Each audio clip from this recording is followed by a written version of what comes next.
I want to tell you about the moment I understood exactly what I was worth to the people I had given everything to. It didn't happen in a courtroom. And it didn't happen in a screaming match at the kitchen table. It happened in a banquet hall in Richmond, Virginia, at a wedding I had helped pay for, when the DJ said, "And now we invite the groom and his father to the dance floor." And the man who stood up wasn't me. Before I go any further, drop a comment and let me know where you're watching from today. I read every single one. Now let me take you back to where this really started. My name is Monroe. I'm 63 years old.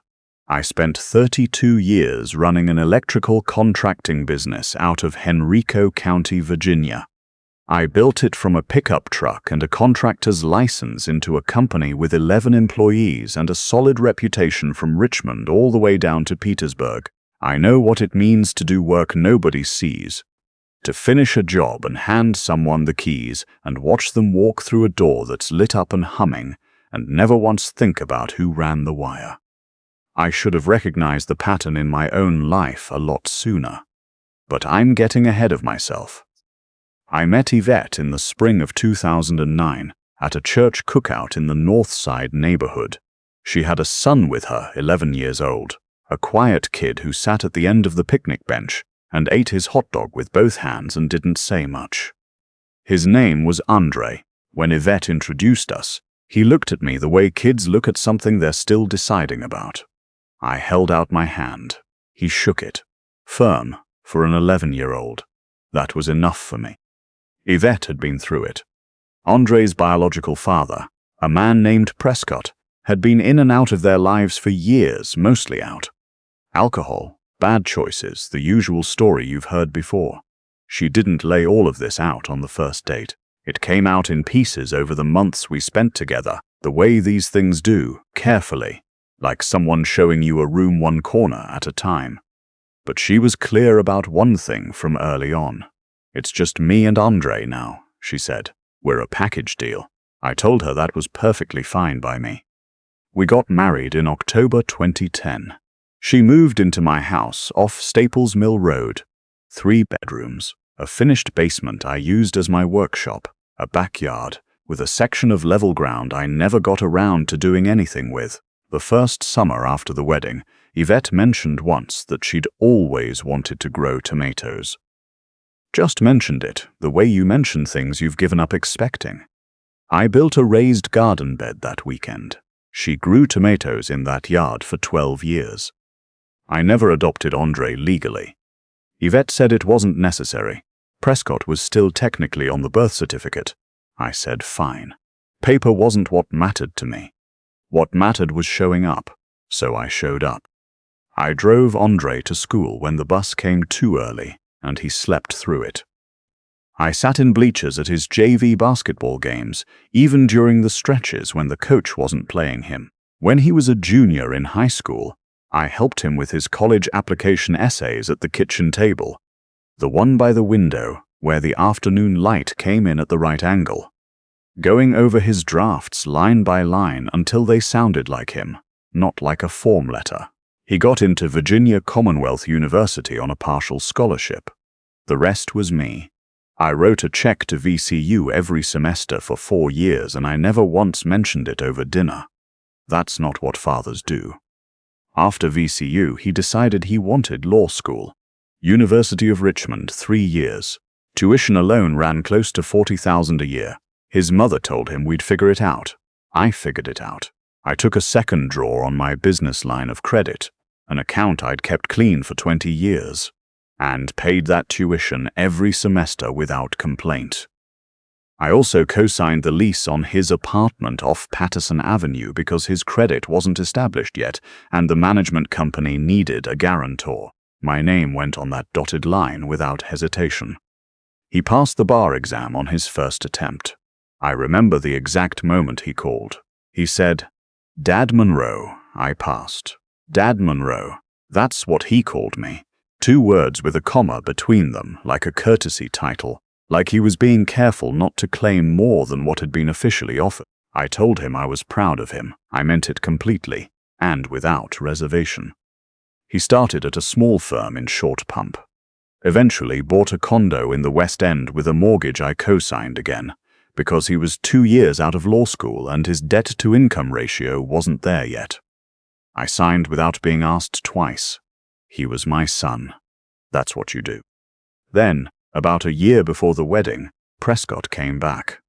He'd gotten sober. 18 months clean, he told Andre. He reached out through a cousin, and Andre, because he is a generous person with more grace in him than most people know what to do with, he answered. They started having lunch. Then Sunday dinners. Yvette encouraged it. She said, "He's his father, Monroe. Andre deserves to know his father." I didn't argue. Prescott was his father. That was a fact. I wanted Andre to have whatever he needed. What I didn't account for was how quickly the furniture in our life rearranged itself. It was gradual. The way erosion is gradual.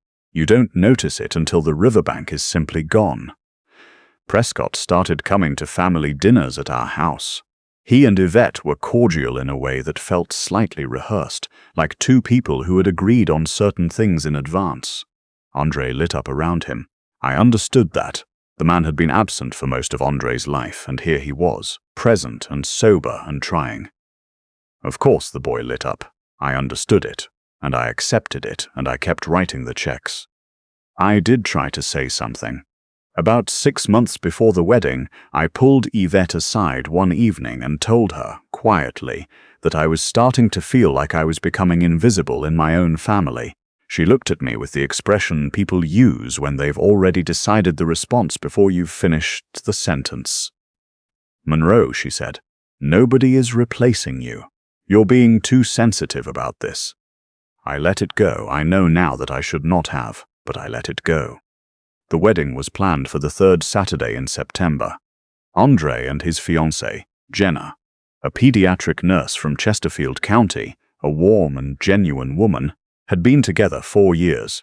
The venue was a historic estate out in Goochland, the kind of place with oak trees older than the county and a terrace that overlooked the James River. Beautiful, the sort of place that costs what it costs and doesn't apologize for it. Andre mentioned to Yvette that they were short on the deposit. Yvette mentioned it to me. I wrote a check for $15,000. I told them to put it toward whatever they needed. They used it on the venue deposit and the catering down payment. My name wasn't on any of the contracts. I was just the source of the funds. I didn't bring that up. That's not what fathers do.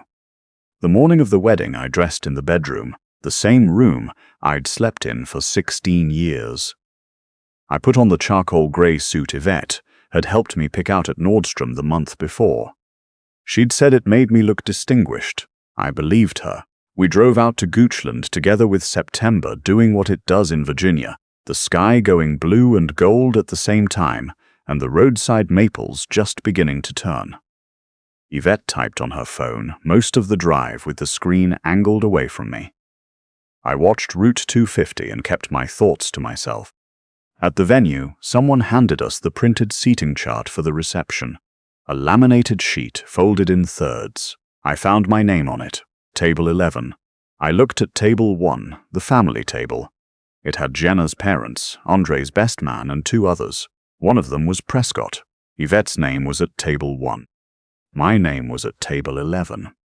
I folded the seating chart and put it in my jacket pocket.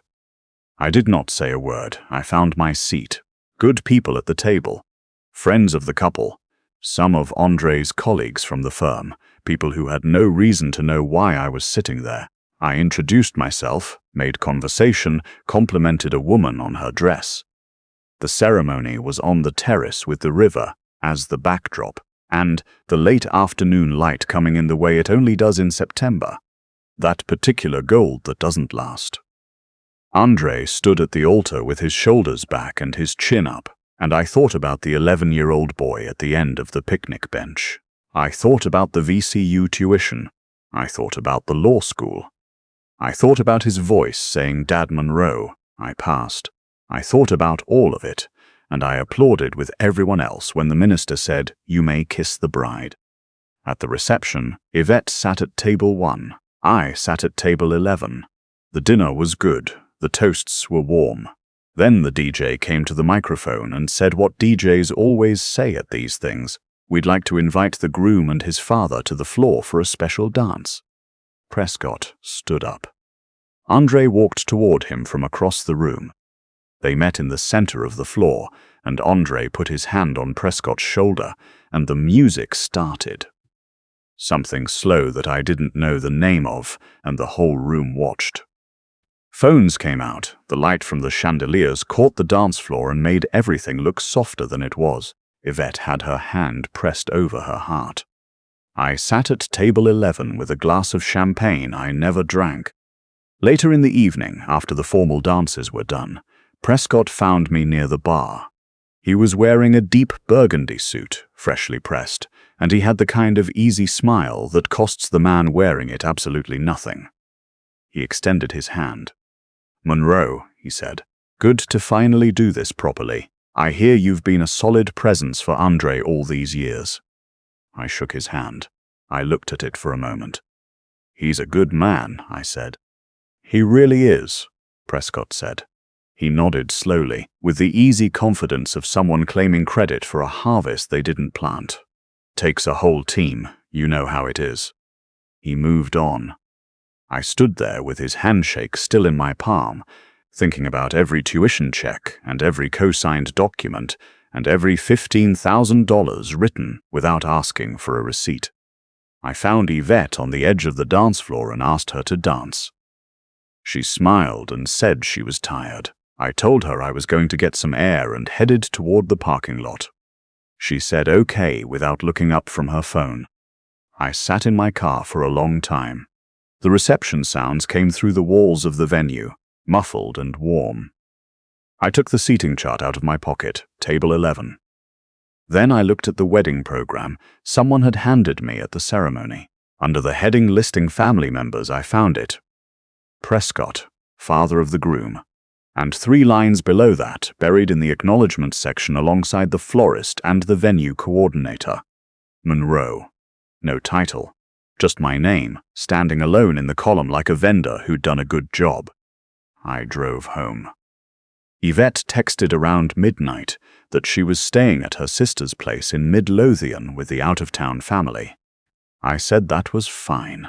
The house was quiet and dark in a way that had started to feel purposeful, like the rooms already knew something I was still catching up to. I sat in my workshop until 3 in the morning, didn't touch a single tool. Just sat in the chair by the workbench and looked at the pegboard where my father's tools hang, every one of them cleaned and organized and in its place. I looked at them for a long time. I made 3 decisions before I went upstairs. By 8 o'clock the next morning, I had started on the first one. I called Truist Bank, the branch on West Broad Street, where I've kept accounts for over 20 years. I had a joint savings account with Andre, one I'd opened years ago and kept funded as an emergency buffer, $22,000 in it.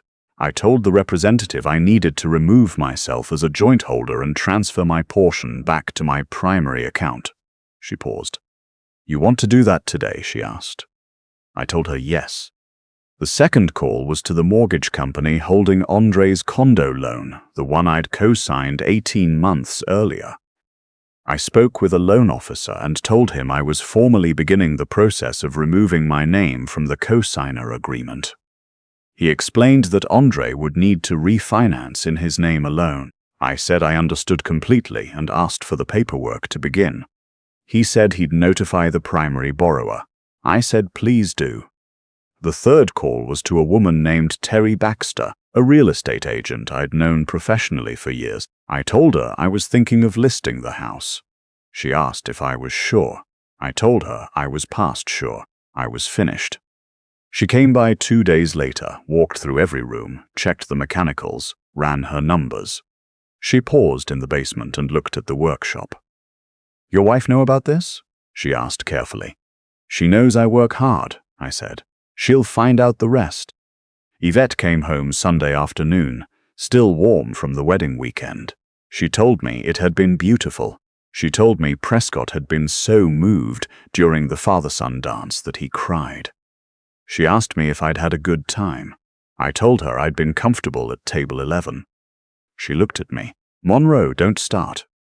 I didn't tell her about the calls. Not yet. She went to bed early. I stayed at the kitchen table with a cup of coffee and 16 years of records. Tuition invoices, bank statements, the co-signed mortgage paperwork, the deposit check, car insurance going back to when Andre was 18, page after page of what it looks like when one person quietly holds up the whole structure.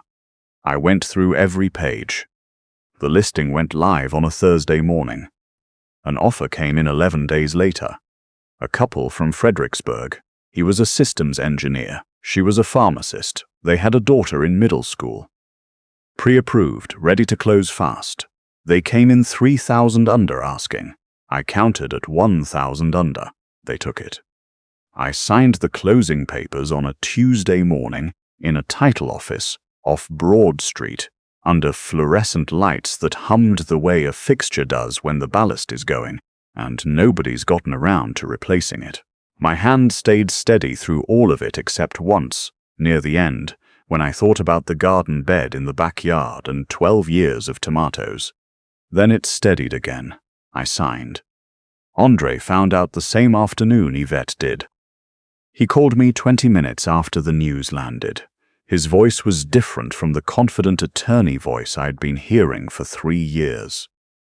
It was tight and confused, the voice of a man whose footing has shifted without warning. "You sold the house?" he said. "It was my house," I said. "I bought it in 2004, 6 years before your mother and I married. The deed was always in my name alone."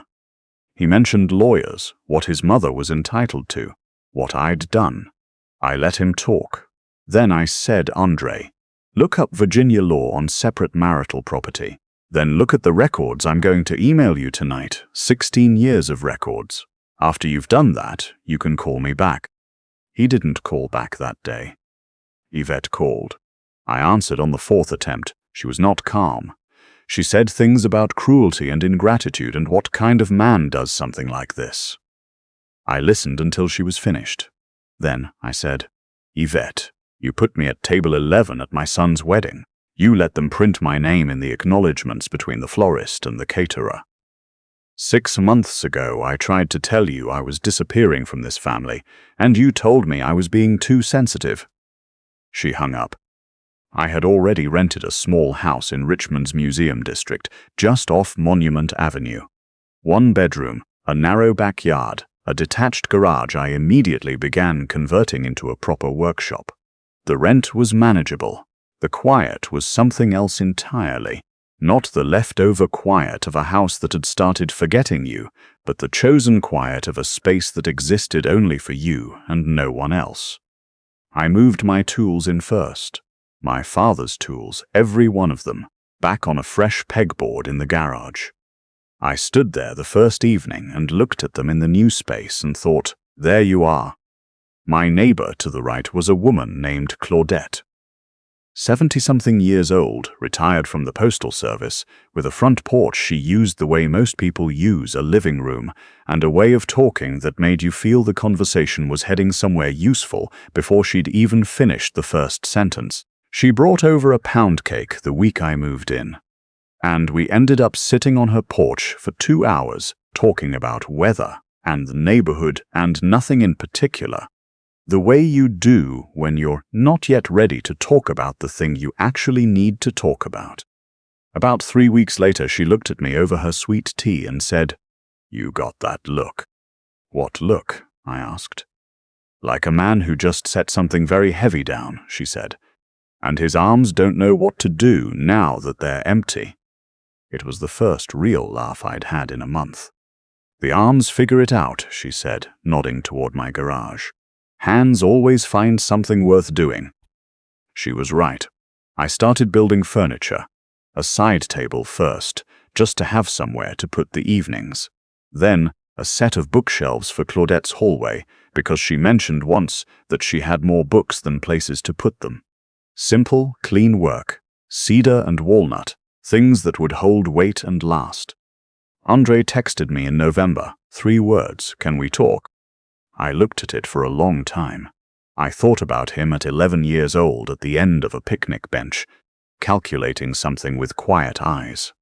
I thought about the kitchen table essays, the afternoon light through the window, his voice on the phone saying Dad Monroe. I passed. I wrote back, "When you're ready to listen too, yes."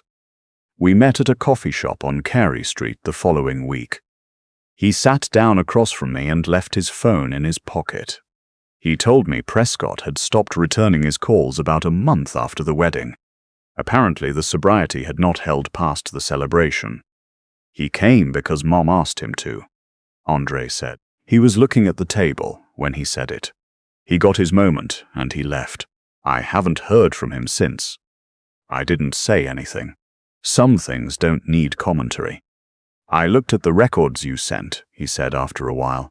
"All of it. I didn't know. Mom never told me how much. I just thought, I don't know. It was just there, like it was always just there." "That's how it works," I said. "You don't think about the wire. You just expect the light to come on." He was quiet for a moment. Then, "I saw the seating chart before the wedding. I knew where they put you. I didn't say anything and I should have." That one settled into me slowly. I felt it in the place behind my sternum where the old hurt used to live. I let it sit without rushing it. "An apology is a start," I said finally. "Not a finish, but it's a start." He nodded. "I know." We finished our coffee. Out on the sidewalk, he hugged me. Brief, a little uncertain, the way two people hold each other when they're still learning the new distance between them. It wasn't a clean ending, it was an honest one. I could build something on honest. These days I'm up before the sun most mornings. Coffee in the small kitchen, then out to the garage while the neighborhood is still quiet. I'm building a dining table now. 6 chairs, a kind of joinery I haven't attempted in years, the type of work that will not forgive a shortcut. Claudette says it's the finest thing to come out of a residential garage on this block since she's lived here. I don't know about that. But it keeps the hands moving, which turns out to be enough. Some evenings I sit on my own front porch in a rocking chair I found at an estate sale in Carytown. Deep seat, proper armrests, the kind that's been broken in by someone who knew how to sit still. I watch the street go quiet. I think about the house off Staples Mill Road and the raised garden bed and 16 years of work that was invisible until it stopped. I think about Table 11. I think about a wedding program that printed my name between a florist and a caterer. I don't think about it with anger anymore. Anger was the first season of this. I'm past that now. Here is what it took me 16 years and one father-son dance to finally understand. You cannot quietly hold up a structure and expect the people living inside it to notice the weight, sacrifice offered in silence, without a single conversation, without a boundary, without so much as acknowledging out loud what you're doing. That silence gets mistaken for ease. They see the light come on and they don't think about the wire. And if you never say anything, if you just keep running the wire and flipping the breaker and paying the bill, then one day someone else walks into the room, smiles for a photograph, and gets thanked for the electricity. If you have ever written the check that got cashed with no acknowledgement, if you have ever sat in the wrong row, the wrong table, the wrong column on a printed program, if you have ever heard your name spoken with no title attached while someone else's name was spoken like a blessing, I want you to hear this. You don't have to raise your voice to take yourself back. You don't have to perform your pain for an audience. Sometimes all it takes is picking up the phone before dawn, making 3 quiet calls, and letting the consequences settle where they settle. Then you move into a smaller, quieter space. You bring your tools. You build something that is entirely and only yours. That is enough. That is, in fact, everything. Thank you for being here today and listening to the end. If this story found you in a place where you needed it, leave a comment. Tell me where you're watching from, and tell me what it brought up for you. Share it with someone who might need to hear it today. And if you haven't already, please subscribe to Voices of Uncle Henry. There's more to come.